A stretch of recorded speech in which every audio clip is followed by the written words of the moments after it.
नमस्कार संस्कृत प्रेमियों। नमन्ति फलिनो वृक्षाः नमन्ति गुणिनो जनाः शुष्क वृक्षाश्च मूर्खाश्च न नमन्ति कदाचन।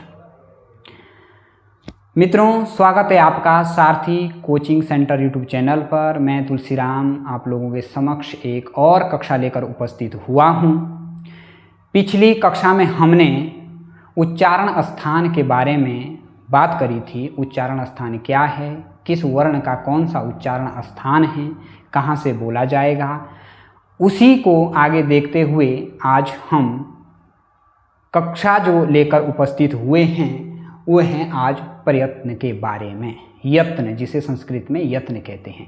यत्न क्या चीज़ है, प्रयत्न क्या चीज़ है, इसके बारे में आज विस्तार से हम चर्चा करेंगे। आप लोग से मेरा निवेदन है, कृपया करके आप लोग जो हैं कापी और पेन लेकर के जो हैं बैठिएगा और आप लोग जो हैं उस पर ध्यानपूर्वक मेहनत करिएगा। मैं आपको विश्वास दिलाता हूं कि आपको ज़रूर यह जो है कक्षा समझ में आ जाएगी।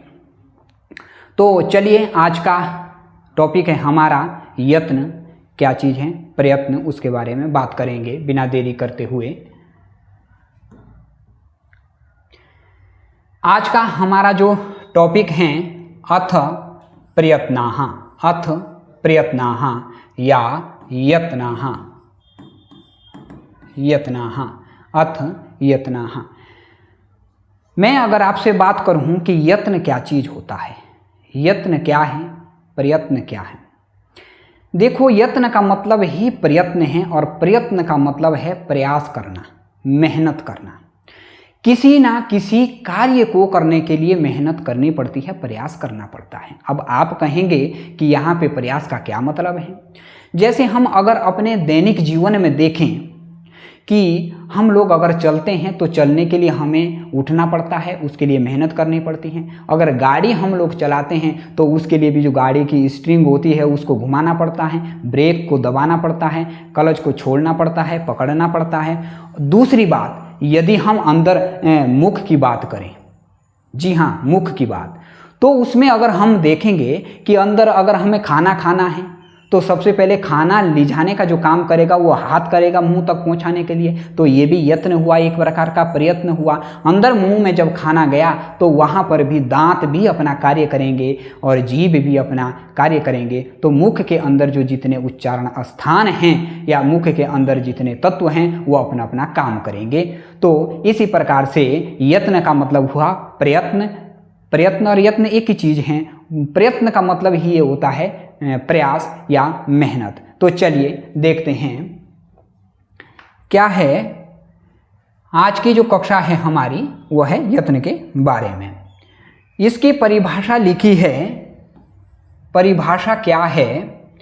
लिखा है कि जब हम कोई भी अक्षर बोलते हैं, जब हम मुख से किसी अक्षर का या वर्ण का उच्चारण करते हैं तो क्या है, तो हमारी जो जीभ है वो ओंठ, कंठ और श्वास मिलकर एक विशेष तरीके से जो मेहनत करते हैं, इसी मेहनत या प्रक्रिया को संस्कृत व्याकरण में प्रयत्न कहा जाता है। जी हाँ, मुख के अंदर कई उच्चारण स्थान हैं। कंठ है, तालु है, मूर्धा है, दंत है, ओष्ठ है। जब मुख जो है, मुख में ये सारे स्थान हैं और जीभ जो हैं, इन वर्णों को अंदर ही अंदर जो हैं, इन वर्णों को क्या करती है, एक जो हैं जीभ जो है ओठ, कंठ और सांस मिलकर एक विशेष प्रकार की जो प्रक्रिया अंदर करते हैं, एक विशेष प्रकार की जो एक मेहनत करते हैं, जो प्रयास करते हैं, उसी को जो है संस्कृत व्याकरण शास्त्र में प्रयत्न अर्थात यत्न कहा जाता है। आगे देखेंगे क्या है, आगे देखेंगे कि आगे क्या लिखा हुआ है। आगे लिखा हुआ है प्रयत्न के प्रकार। हमने ये तो कहा है कि ठीक है, उच्चारण स्थान को करने के लिए जो है, जो हम जिस भी वर्ण का हम उच्चारण करते हैं उसके लिए मेहनत करनी पड़ती है। तो मेहनत अंदर जीभ करती है, ओंठों के साथ करती है, दंत के साथ करती है, तालु के साथ करती है, मूर्धा के साथ करती है, कंठ के साथ करती है। लेकिन अगर हम इसकी बात करें कि कंठ के प्रकार कितने हैं, उपभेद इसके कितने हैं, कंठ, जी हाँ, उपभेद की बात कर रहा हूँ। प्रयत्न के प्रकार, यत्न के प्रकार कितने हैं, तो लिखा है यत्नो द्विधा आभ्यंतरो बाह्यश्च। यत्नो द्विधा, यत्न जो हैं दो प्रकार के होते हैं, प्रयत्न दो प्रकार के होते हैं। कौन कौन से हैं, लिखा है नंबर 1 आभ्यंतर प्रयत्न और नंबर 2 लिखा है बाह्य प्रयत्न। पहला लिखा हुआ है आभ्यंतर प्रयत्न और दूसरा लिखा हुआ है बाह्य प्रयत्न। प्रयत्न के दो प्रकार बताए गए हैं कि प्रयत्न दो प्रकार के होते हैं, एक होता है आभ्यंतर प्रयत्न और दूसरा होता है बाह्य प्रयत्न। आभ्यंतर प्रयत्न क्या होता है, जब जीभ जो है कंठ, तालु, मूर्धा, दंत, ओष्ठ के साथ अंदर ही अंदर एक विशेष प्रकार की मेहनत करते हैं, एक विशेष प्रकार की मुख के अंदर ही अंदर जो एक प्रयास करते हैं, उसे आभ्यंतर प्रयत्न कहते हैं। और बाह्य प्रयत्न होते हैं जब वो वर्ण बाहर निकलने की स्थिति में होता है, जो बाहर परिवर्तन होता है, उसे कहते हैं बाह्य प्रयत्न। चलिए इसे विस्तार से समझते हैं और आगे की क्या चीज़ है ये।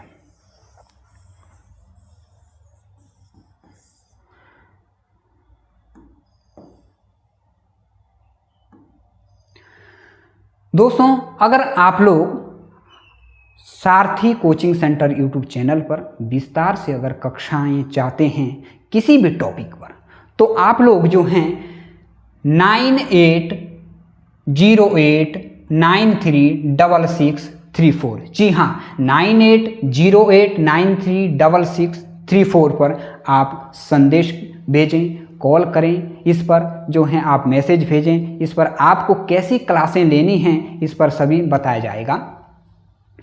आगे देखेंगे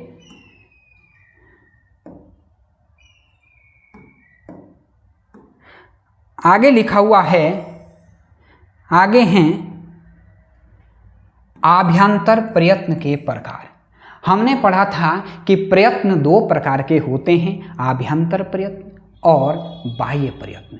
अगर हम इसके बारे में विस्तार से चर्चा करें कि आभ्यंतर प्रयत्न कितने प्रकार के होते हैं, जी हाँ, प्रकारों की बात कर रहा हूँ, उपभेद इसके कितने होते हैं, तो आभ्यंतर प्रयत्न 5 प्रकार का होता है। कितने प्रकार का होता है, 5 प्रकार का। पूछा जाएगा परीक्षा में। मैं आपको बता दूं, इससे पूर्व की कक्षा में हमने उच्चारण स्थान के बारे में पढ़ा था। उच्चारण से एक प्रश्न अवश्य आएगा, आप गांठ भी बांध लीजिएगा। अगर उच्चारण स्थान से नहीं आएगा तो प्रयत्न से तो आएगा ही आएगा। जी हाँ, ये बात आप नोट कर लीजिएगा, प्रयत्न से एक सवाल अवश्य पूछा जाएगा। और आप देखिएगा कि प्रयत्न जो हैं दो प्रकार के होते हैं, आभ्यंतर प्रयत्न और बाह्य प्रयत्न। जो आभ्यंतर प्रयत्न होता है वो 5 प्रकार का होता है। जी हाँ, 5 प्रकार का। अभी मैं बाह्य प्रयत्न की बात नहीं कर रहा हूँ, आभ्यंतर प्रयत्न की बात कर रहा हूँ। आभ्यंतर प्रयत्न 5 प्रकार का होता है। उन 5 प्रकारों को हम देखते हैं कि वे कौन कौन से 5 प्रकार हैं और इनका उनमें क्या रोल है उच्चारण स्थान के बारे में देखेंगे कि क्या है।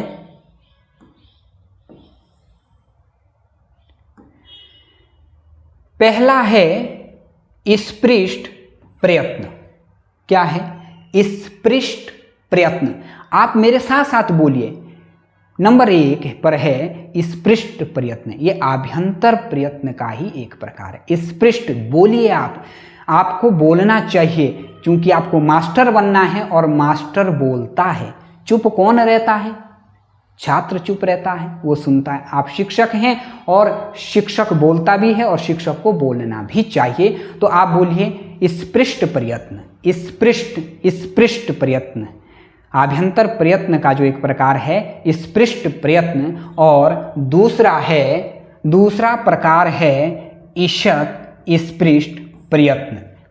जी हाँ, पहले हमने पढ़ा था स्पृष्ट प्रयत्न और इसके बाद ईषद स्पृष्ट प्रयत्न, यानी जो हमने पहले स्पृष्ट पढ़ा था उसके आगे ईषद लग गया और स्पृष्ट वही है, तो ईषद स्पृष्ट प्रयत्न। जी हाँ, तीसरा है ईषद विवृत प्रयत्न। जी हाँ, तीसरा प्रकार है ईषद विवृत प्रयत्न, ईषद विवृत प्रयत्न। और आगे देखेंगे चौथा है विवृत प्रयत्न, चौथा है विवृत प्रयत्न, चौथा है विवृत प्रयत्न और पांचवा है संवृत प्रयत्न। इस प्रकार से आभ्यंतर प्रयत्न 5 प्रकार का होता है। स्पृष्ट प्रयत्न, ईषद स्पृष्ट प्रयत्न, ईषद विवृत प्रयत्न और विवृत प्रयत्न और पांचवा है संवृत प्रयत्न। आभ्यंतर प्रयत्न के 5 प्रकार होते हैं, स्पृष्ट, ईषद स्पृष्ट, ईषद विवृत, विवृत और संवृत। ये 5 प्रकार का प्रयत्न होता है। इस प्रकार से हम इनके बारे में विस्तार से चर्चा करेंगे। चलिए शुरू करते हैं आगे।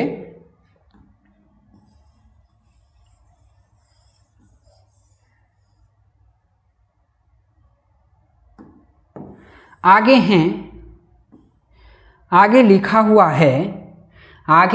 हुआ है स्पृष्ट प्रयत्न क्या होता है। ध्यान से सुनेंगे आप। स्पृष्ट क्या होता है? स्पृष्ट, आप बताइए स्पृष्ट का मतलब क्या होता है? स्पृष्ट का मतलब होता है छूना। जी हाँ, छूना। स्पृष्ट का मतलब ही होता है छूना, छूना। अब प्रश्न उठता है कि किसको छूना है, कौन किसको छुएगा, कहां पर किसको छूना है? तो इसका सीधा सा उत्तर है जीव।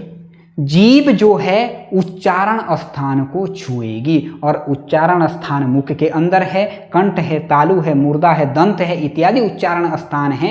तो जीव जो हैं उन उच्चारण स्थान को छुएगी। और कैसे छुएगी? इधर लिखा स्पृष्ट माने पूरी तरीके से छुएगी, उसमें कोई रोक नहीं है, उसमें कोई दबाव नहीं है। छूना मतलब पूरी तरीके से वो छुएगी। स्पृष्ट का मतलब ही होता है छूना, स्पृष्ट का मतलब ही होता है छूना। लिखा हुआ है आगे, लिखा है तत्र स्पृष्टम प्रयत्न स्पर्शानां कादयो मा वसानाः। तत्र स्पृष्टम प्रयत्नम, तत्र स्पृष्टम प्रयत्नम स्पर्शानां कादयो मा वसाना। ये कह रहा है कि उनमें से जो हैं, उनमें से जो स्पृष्ट प्रयत्न हैं वो स्पर्श संज्ञक वर्णों का स्पृष्ट प्रयत्न है। जब जीव मुख के अंदर कंठ, तालु, मुर्दा, दंत, ओष्ठ को स्पर्श करती है पूर्ण रूप से, स्पर्श करती है पूर्ण रूप से, तो स्पृष्ट प्रयत्न कहलाता है। जी हाँ, जब जीवा जो है मुख के अंदर कंठ है, तालु है, तालु मतलब जो ऊपर वाला दांत है इसके पिछले वाला भाग, तालु, त थ द द न जब आप बोलेंगे तो जीभ का जो बीच वाला भाग है जहां पर ऊपर टच करता है वो तालु है। रीटु रसाणा मुर्दा, रीटु रसाणा मुर्दा एक संस्कृत का एक सूत्र है। तो रीटु रसाणा मुर्दा, जब जीभ जो है मुड़ करके, जब जीभ जो है मुड़ करके जो है जहां पे ऊपर वाले भाग को टच करती हैं उसे मूर्धा कहते हैं। तो जब जीभ जो है मुख के अंदर कंठ, तालु, मुर्दा, दंत, ओष्ठ इत्यादि उच्चारण स्थान को जब पूर्ण रूप से स्पर्श करती है तो उसे स्पृष्ट कहते हैं, स्पृष्ट प्रयत्न कहते हैं। और स्पृष्ट प्रयत्न के अंदर कौन कौन से वर्ण आते हैं, जो संस्कृत वर्णमाला के जो वर्ण हैं वो कौन कौन से उसके अंतर्गत आते हैं, देख लीजिएगा आप। लिखा हुआ है कादयो मा वसाना। और स्पर्शानाम, स्पर्श उसी को स्पर्श व्यंजन कहते हैं। जी हाँ, इसी को स्पर्श व्यंजन कहते हैं। और लिखा हुआ है कादयो मा अवसानाम का से लेकर म तक के व्यंजनों को स्पर्श व्यंजन कहा जाता है। क से लेकर म तक के व्यंजनों को स्पर्श व्यंजन कहा जाता है और इसी को जो है स्पृष्ट प्रयत्न में रखा गया है। आप बोल के देखिए, अगर मैं वर्णमाला की बात करूं, वर्णमाला तो संस्कृत में या हिंदी में 5 वर्ग होते हैं। मैंने पिछली वीडियो में भी बताया था आपको, क वर्ग, च वर्ग, ट वर्ग, त वर्ग, प वर्ग, क ख ग घ ङ, च छ ज ज ञ, ट ठ ड ढ ण, त थ द ध न, प फ ब भ म। ये जो 5 वर्ग हैं, एक वर्ग में 5 अक्षर हैं और पांचों वर्गों में जो हैं इस प्रकार से 25 वर्ण हो गए हैं। तो ये लिखा है का आदयो, का आदि से लेकर के है माँ अवसान तक, म तक जो है ये स्पर्श संज्ञक जो है व्यंजन हैं, इनको जो है स्पृष्ट प्रयत्न में रखा गया है। जैसे आप देखेंगे, आप देखना कि लिखा है यहाँ पे क वर्ग, अगर मैं लिखूं, ये देख लेते हैं अभी थोड़ा, ये जो हैं क वर्ग हैं क, ख, ग, घ, ङ। च वर्ग हैं च, छ, ज, झ, ञ। ट वर्ग है ट, ठ, ड, ढ, ण।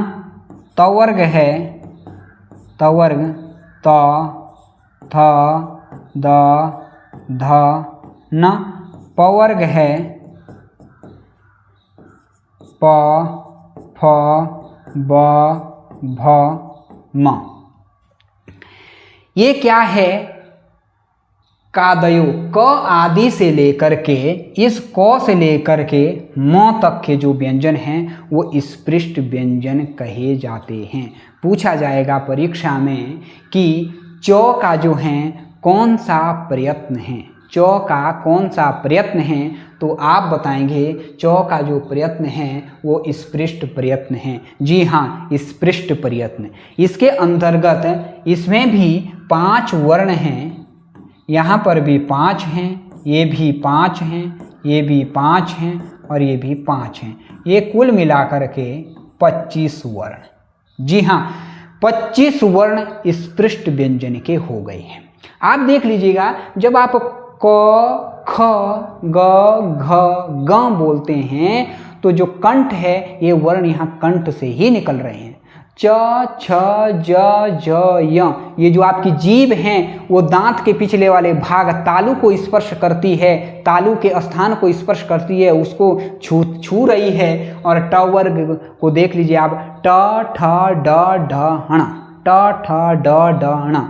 तो ये जो जीभ है, जीभ का जो अगला नुकीला भाग है वो मुड़ करके जो ऊपर मूर्धा वाले स्थान को जो स्पर्श करते हैं। आगे देख लीजिएगा, त वर्ग त, थ, द, ध, न, त, थ, द, ध, न। ऋतु लसानाम दंता, एक सूत्र आपने पढ़ा है।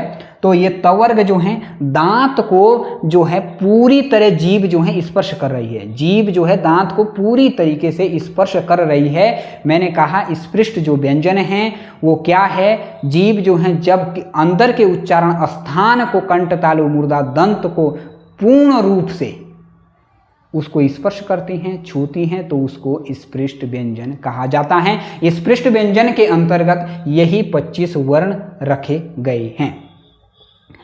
आगे देखिएगा, आगे क्या है, आगे हैं दूसरा है ईषद स्पृष्ट प्रयत्न। ईषद स्पृष्ट प्रयत्न क्या है? अभी तक हमने बात करी थी ईषद स्पृष्ट प्रयत्न, अभी हम बात कर रहे हैं ईषद स्पृष्ट प्रयत्न की। इससे पहले हमने स्पृष्ट की बात करी थी। स्पृष्ट का मतलब होता है छूना, और ईषद का मतलब क्या है? ईषद का, ईषद का मतलब होता है थोड़ा या कम। ईषद का मतलब ही होता है थोड़ा या कम। अब ये लिखा हुआ है कि ईषद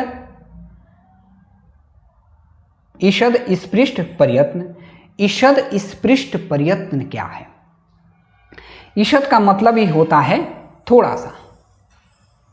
ईषद का मतलब होता है थोड़ा सा, या ये आप देखेंगे, ये ईषद का मतलब ही होता है थोड़ा। ये लिखा हुआ है ईषद ईषद स्पृष्ट प्रयत्न। ईषद स्पृष्ट प्रयत्न लिखा हुआ है। ईषद स्पृष्टम अंतः स्थानाम। ईषद स्पृष्टम अंतः स्थानाम अंतस्तः व्यंजन वर्णों का ईषद स्पृष्ट प्रयत्न है। अंतस्थ व्यंजन, अंतस्थ व्यंजनों की संख्या 4 है। अंतस्थ व्यंजनों की संख्या 4 है। और अंतस्थ व्यंजन कौन कौन से होते हैं? अंतस्थ व्यंजन के होते हैं य, व, र और ल। य, व, र, ल। अंतस्थ व्यंजनों की संख्या 4 हैं। य, व, र, ल। य, व, र, ल। ये लिखा हुआ है कि ईषद स्पृष्टम अंतः स्थानाम अंतस्थ व्यंजन ही वर्णों का, अंतस्थ व्यंजन जो है वो वर्णों का ईषद स्पृष्ट व्यंजन कहलाता है। आप सोच रहे होंगे कि मैंने य के बाद वो क्यों लिखा। हिंदी वर्णमाला में आपने पढ़ा होगा य, र, ल, व। य, र, ल, व, ये इसका क्रम है। लेकिन संस्कृत वर्णमाला में महर्षि पाणिनि जी ने र को जो है वो के बाद रखा है। उन्होंने वहाँ पे अष्टाध्यायी में य, र, ल, व नहीं पढ़ाया है, वहाँ पे उन्होंने य, व, र, ल पढ़ाया है। तो आप इस हिसाब से भी ध्यान रख सकते हैं य, र, ल, व, य, र, ल, व। बस ध्यान रखें ईषद स्पृष्ट का जो प्रयत्न है वो जो है ईषद स्पृष्ट का जो प्रयत्न है उसके अंतर्गत जो हैं ये 4 अंतस्थ व्यंजन आते हैं। ईषद का मतलब वो है थोड़ा और स्पृष्ट का मतलब है छूना, जिसको जीभ थोड़े से छूती। आप बोलकर देख लीजिएगा य, व, र, ल। य, व, र, ल। जीभ जो है हल्का सा छू रही है। य, व, र, ल, ल। य, व, र, ल। य, र, ल, व। ऐसे आप अगर बोल करके देखेंगे तो यहाँ पे जो है वो कम स्पर्श कर रही है, कम उसको छू रही है। तो आप अगर देखेंगे यहाँ पर जो हैं ईषद स्पृष्ट जो प्रयत्न हैं वो 4 वर्णों का होता है। और वे 4 वर्ण कौन कौन से हैं? वे 4 वर्ण हैं य, व, र, ल। य, व, र, ल। य, व, र, ल। ये 4 वर्ण हैं य, व, र, ल। य, व, र, ल। ये 4 वर्ण हैं और इन चारों वर्णों का जो है ईषद स्पृष्ट प्रयत्न है। और ये जो हैं इनको जो है अंतस्थ व्यंजन कहते हैं।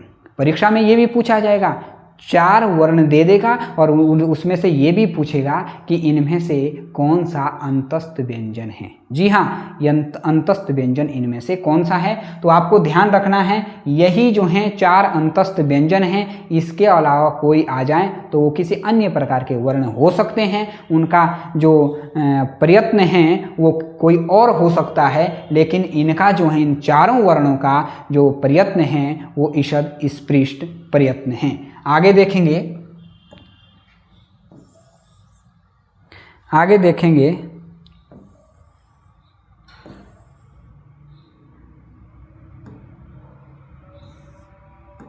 आगे लिखा हुआ है 3 ईषद विवृत।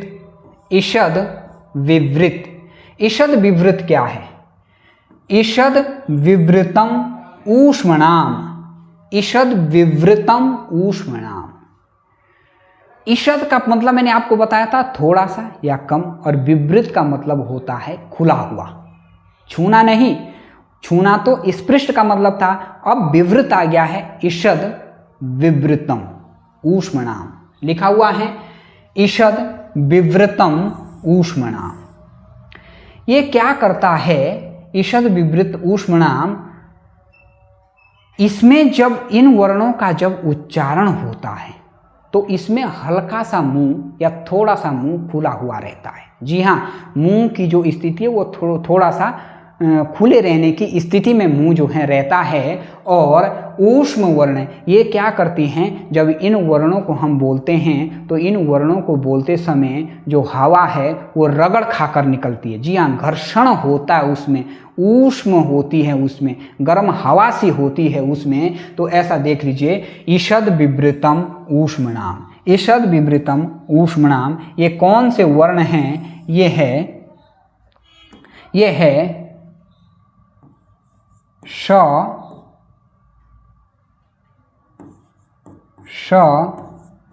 स और ह। ये भी 4 वर्ण हैं, श, श, स, ह, श, श, स, ह। आपको मैं बता दूं कि ये जो श है, ईचु यशानाम तालु, ये तालव्य शकार है। कौन सा शकार है ये? तालव्य शकार, तालव्य शकार, तालव्य, ये तालव्य शकार है। और ये वाला जो श है ये मूर्धन्य शकार है। ये कौन सा शकार है? मूर्धन्य शकार है। और ये वाला जो सकार है ये दंत्य सकार है, दंत्य सकार। और ये जो ह है ये कंठ्य हकार है, कंठ्य हकार, ये कंठ से बोला जाता है।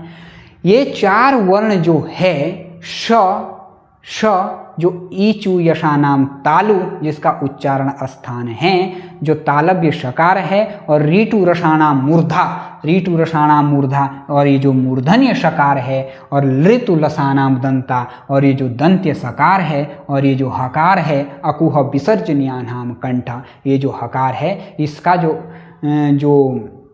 प्रयत्न हैं वो जो हैं ईषद विवृत हैं। इन वर्णों को बोलते समय, इन वर्णों का उच्चारण करते समय जो मुख होता है वो हल्का सा खुला रहता है और हवा घर्षण खाकर निकलती है, ऊष्म हवा निकलती, गर्म हवा से मुंह से ये निकलती हैं। तो आपसे पूछा जाएगा कि ऊष्म व्यंजनों की संख्या कितनी है, तो आप लिखेंगे ऊष्म व्यंजनों की संख्या 4 है। श, श, स, ह, श, श, स, ह। ऊष्म व्यंजनों की संख्या 4 हैं। और इससे पहले जो हमने बताया था अंतस्थ व्यंजनों की भी संख्या कौन सी है? अंतस्थ व्यंजन कितने हैं? अंतस्थ व्यंजनों की संख्या भी 4 है और ऊष्म व्यंजनों की संख्या भी 4 है। ये आप लोग ध्यान रखेंगे। आगे हैं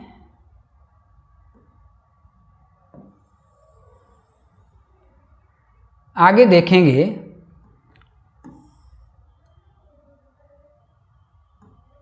यह लिखा है ऊष्म व्यंजन वर्णों का ईषद विवृत प्रयत्न है।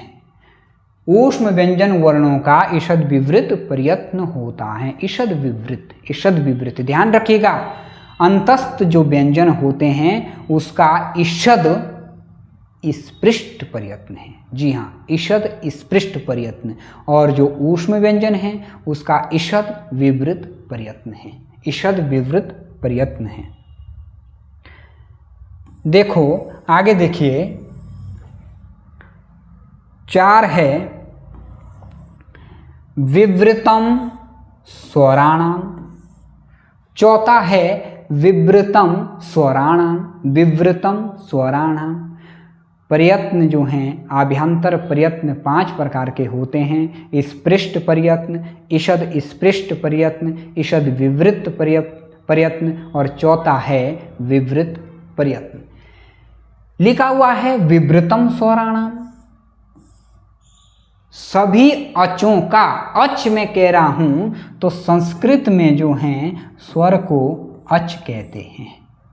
इसको भी बताऊंगा जब प्रत्याहार की कक्षा लेकर आऊंगा कि अच क्या है। अच एक प्रत्याहार है जो कि ऐ उन री ली केओ गयो चय वरट लण यम गण नम झबय गट दश जब गट दश खा पा चाटा था चाटा ता व का पाया शा श सारा हल। ये 14 जो ये माहेश्वर सूत्र हैं और उनमें से जो पहले के जो सूत्र हैं 4 सूत्र ऐ उन री ली केओंग अयोच, उसके जो अयुण का जो अ है और अयोच का जो चौ है, अ से लेकर चौ तक का एक प्रत्याहार बनता है, उसमें सभी स्वर आते हैं। तो संस्कृत में जो हैं अच बराबर स्वर, अच बराबर स्वर, उसे स्वर कहते हैं। और ये कहता है कि विवृतम स्वराणाम, जो स्वर, जो सभी स्वर हैं, आ ई उ री री ए आई ओ, ये जो स्वर हैं, इन सभी स्वरों का जो प्रयत्न है वो विवृत प्रयत्न है। विवृत का मतलब होता है खुला हुआ। अभी तक हमने पढ़ा था ईषद विवृत, लेकिन ये विवृत है। विवृत का मतलब ये होता है खुला हुआ और पूरी तरीके से खुला हुआ। जब भी आप इन वर्णों का या इन स्वरों का जो है आप उच्चारण करते हैं तो मुख जो है पूरी तरीके से खुला रहता है। जैसे आप करके देख लीजिए, आ ई उ ए, आ ई उ री ए आई ओ औ, मुख जो है खुला रहता है। तो आप देख लीजिएगा ये जो हैं इसका क्या है, इसका जो सभी स्वरों का जो है उच्चारण, क्षम्यता, जो इसका प्रयत्न है, इसका प्रयत्न है विवृत प्रयत्न। जी हाँ, इसका प्रयत्न क्या है, विवृत प्रयत्न है। और लिखा हुआ है विवृतम स्वराणाम, विवृतम स्वराणाम। स्वरों का प्रयत्न जो है विवृत हैं। और कौन कौन से वो स्वर हैं मैं देखता हूँ, जैसे कि आ ई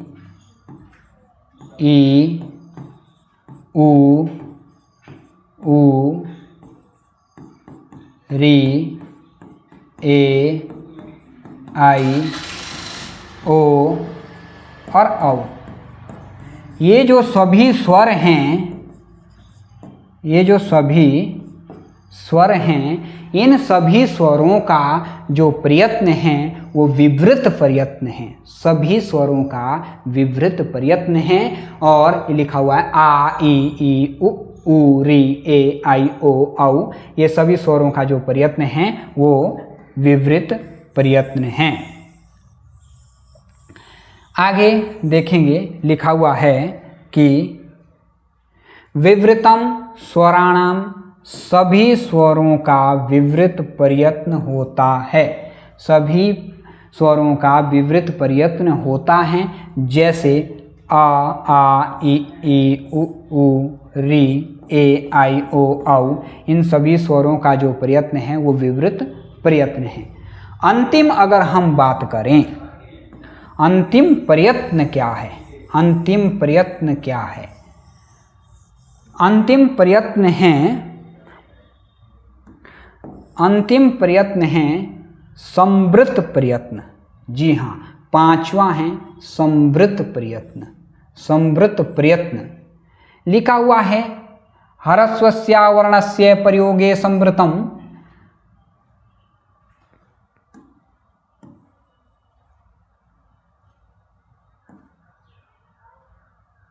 हाँ, हरस्वस्यावर्णस्य प्रयोगे संवृतम प्रक्रिया दशायाम तु विवृतम एव। कहा है कि हरस्व आकार, हरस्व वकार जो हैं, हरस्व जो छोटा अ है, उसका जो प्रयोग है, प्रयोग अवस्था में तो संवृत प्रयत्न होता है। जी हाँ, हरस्व आकार का ही संवृत प्रयत्न होता है। और प्रयोग सिद्धि की अवस्था में, साधनिका की अवस्था में विवृत प्रयत्न होता है। आपको क्या लिखना है, अगर पूछेगा कि एग्जामिनर पूछेगा कि जो ह्रस्व आवर्ण है, जो ह्रस्व जो आवर्ण है, ह्रस्व है ये छोटा है, ह्रस्व आकार जो है, ह्रस्व आकार जो है वो प्रयोग की अवस्था में कैसा प्रयत्न है, प्रयोग की अवस्था में कैसा प्रयत्न है। अवर्ण ह्रस्व आ की बात नहीं कर रहा हूँ, ह्रस्व अवर्ण प्रयोग की अवस्था में कौन सा प्रयत्न है उसका, तो आप लिखेंगे संवृत प्रयत्न। अगर एग्जामिनर पूछता है कि ह्रस्व अवर्ण जो हैं प्रयोग सिद्धि की अवस्था में या साधनिका की अवस्था में क्या प्रयत्न है उसका, कौन सा प्रयत्न है, तो आप लिखना है विवृत प्रयत्न। जी हाँ, विवृत प्रयत्न आपको लिखना है। आपको और देखेंगे आगे, आगे क्या है,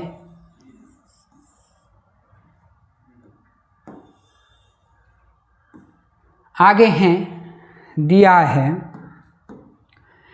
स्मरण हेतु तालिका। याद रखने के लिए कुछ टिप्स बताए गए हैं, कैसे याद रखें।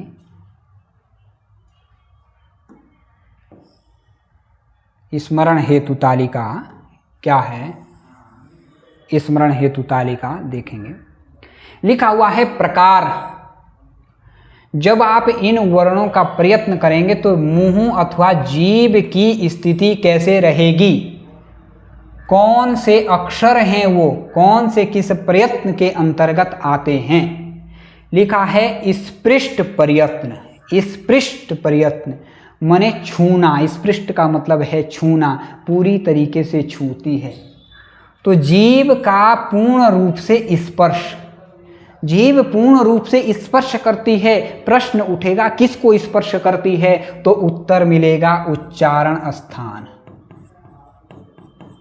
जी हाँ, उच्चारण स्थान को स्पर्श करती है, पूर्ण रूप से छूती है। इसमें कोई दबाव नहीं आता है। कंठ, तालु, मूर्धा, दंत, ओष्ठ इत्यादि को, ये जो उच्चारण स्थान है इसको पूर्ण रूप से छूती है। और ये लिखा हुआ है क से लेकर म तक, क से लेकर म तक 25 अक्षर होते हैं। कादयो मा वसाना, कादयो मा वसाना, ये जो क से लेकर 25 तक के जो व्यंजन हैं, इन व्यंजनों का स्पृष्ट प्रयत्न है।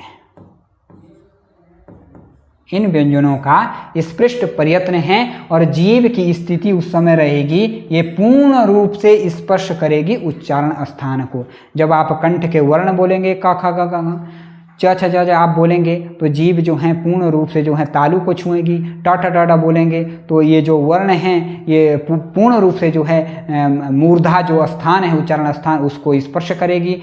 प फ ब म जब आप ये प वर्ग के वर्ण बोलेंगे तो ये क्या होगा, इसका भी जो है जो उच्चारण क्षम्यता जो ये उच्चारण स्थान, ये स्पृष्ट जो प्रयत्न है इसके अंतर्गत आता है। प आप बोल के देखिए कि प फ, जब आप छोड़ेंगे तभी आप प फ ये बोल पाएंगे। दूसरा है ईषद स्पृष्ट। ईषद स्पृष्ट, ईषद का मतलब है थोड़ा सा, कम, अल्प। स्पृष्ट माने छूना, कम छूना। अब कम किसको छूना, आप भी किसी ना किसी को छूते होंगे, लेकिन मैं ये कह रहा हूँ अगर छूना है तो पहले कम ही छूना पड़ेगा। देख लीजिएगा, क्योंकि ईषद स्पृष्ट, ईषद का मतलब होता है कम, स्पृष्ट का मतलब वो छूना। तो कम छूना, तो किसको कम छूना, बोले जीभ का थोड़ा सा स्पर्श। जीभ थोड़ा सा स्पर्श करेगी। किसको स्पर्श करेगी, जीभ थोड़ा सा उच्चारण स्थान को स्पर्श करेगी। जीभ किसी को क्यों स्पर्श करे, कौन किसको छुएगा, तो जीभ ही उच्चारण स्थान को स्पर्श करेगी। तो ये अगर देखा, इसमें जो आ जाएगा य व र ल, य र ल व, यहाँ पे ठीक है जो हिंदी की वर्णमाला है य र ल व, लेकिन संस्कृत में जो वर्णमाला पढ़ाई गई है उस र को व से पहले रखा गया है। क्षम्यता, पहले वो रखा गया है संस्कृत में, फिर उसके बाद र रखा गया है, य व र ल, य व र ल, और यहाँ पे है य र ल व, ये भी ठीक है। इन चारों वर्णों को क्या कहते हैं, इन चारों वर्णों को कहते हैं अंतस्थ व्यंजन। अंतस्थ व्यंजनों की संख्या कितनी है, 4। रटे रहिए, अंतस्थ व्यंजनों को रटे रहिए। पूर्व की परीक्षा में पहले ये पूछा गया सवाल है, प्रश्न पूछा गया है कि यह कौन सा व्यंजन है, यह कौन सा व्यंजन है, तो आपको लिखना है यह अंतस्थ व्यंजन है। तीसरा है ईषद विवृत। ईषद विवृत, विवृत का मतलब होता है खुला हुआ। जब आप इन अक्षरों को बोलेंगे तो मुंह थोड़ा खुला हुआ रहेगा, लेकिन पूरी तरीके से नहीं। ईषद लगाया है पहले, ईषद माने कुछ खुला हुआ रहेगा, कुछ खुला हुआ रहेगा। क्या रहेगा, तो लिखा है मुंह का कम रहना, यानी खुला, मुंह का खुला कम रहना, कम होगा। लेकिन जब इन वर्णों को आप बोलेंगे, इनका उच्चारण आप करेंगे, तो जो मुंह से हवा भी निकलेगी तो वो जो है रगड़ के निकलेगी, रगड़ खा के निकलेगी, घर्षण होगा उसमें, गर्मी होगी उसमें। ऊष्म ही नाम है, ऊष्मा निकलेगी उसमें, गर्म ऊष्मा निकलेगी, तो इसलिए इनका नाम ऊष्म व्यंजन रखा हुआ है। श, श, स, ह। तालव्य शकार, मूर्धन्य शकार, दंत्य शकार और कंठ्य हकार जो हैं, ये 4 वर्ण जो हैं ऊष्म व्यंजन माने जाते हैं। और चौथा है विवृत। चौथा है विवृत। विवृत का मतलब होता है खुलना। विवृत का मतलब होना है खुला हुआ, पूरी तरीके से खुला हुआ। क्या खुला हुआ? मुंह का पूरा खुला रहना। जीभ की स्थिति उस समय क्या रहेगी? जब आप इन वर्णों का उच्चारण करेंगे तो मुंह जो है वो पूरी तरीके से खुला हुआ रहेगा। कैसे खुला रहेगा? इसमें लिखा हुआ है उन्होंने सभी स्वर। सभी स्वर क्या लिखा हुआ है? आ, इ, ई, उ, री, ए, आई, ओ, औ। ये सभी स्वर जो होंगे हैं, इन स्वरों को जब आप उच्चरित करेंगे, इन स्वरों को जब आप बोलेंगे, तब मुंह जो हैं, मुंह की जो बनावट है और मुंह जो है वो पूरी तरीके से खुला रहेगा। आगे दिया हुआ है 5 नंबर दिया हुआ है संवृत। संवृत, संवृत का मतलब होता क्या? संवृत का मतलब होता है संकुचित, ढका हुआ। संकुचित यानी ढका हुआ, यानी सिमटा हुआ, यानी बंद सा हुआ। जब इसमें लिखा हुआ है मुंह सिमटा अर्थात बंद रहेगा, सिमटा हुआ सा, बंद हुआ सा रहेगा। और लिखा हुआ है ह्रस्व आकार, ह्रस्व अ। ह्रस्व अ जो हैं वो जो हैं संवृत के अंतर आएगा। ह्रस्व अ, ये जब अ बोलेंगे अ आपका उच्चारण अगर हम बार बार करते हैं तो ये जो है उस समय मुंह बंद रहता है, सिमटा हुआ सा रहता है। तो आज की क्लास यहीं पे समाप्त करते हैं और इसके बाद मैं आपसे एक निवेदन करता हूँ कि जब भी आप पढ़ने के लिए बैठें, वीडियो को देखें, बार बार देखें, 1 नहीं 2 बार 4 बार देखिए, कापी पेन लेकर के बैठिए और उसका अभ्यास आप करते जाइए। मैं आपको आश्वासन दिलाता हूँ, मेरे द्वारा जो पढ़ाया जा रहा है, अगर उस पर भी आप ध्यान रखेंगे तो निश्चित रूप से आप संस्कृत का जो एक 30 नंबर का जो एक पेपर आता है उसमें अच्छे से अच्छे अंक आप प्राप्त करेंगे। और यदि आप जो है इसकी विस्तार से कक्षाएं चाहते हैं तो कृपया करके हमारे टेलीफोन नंबर 9808936634 पर संपर्क करें। अभी के लिए फ़िलहाल धन्यवाद, नमस्ते।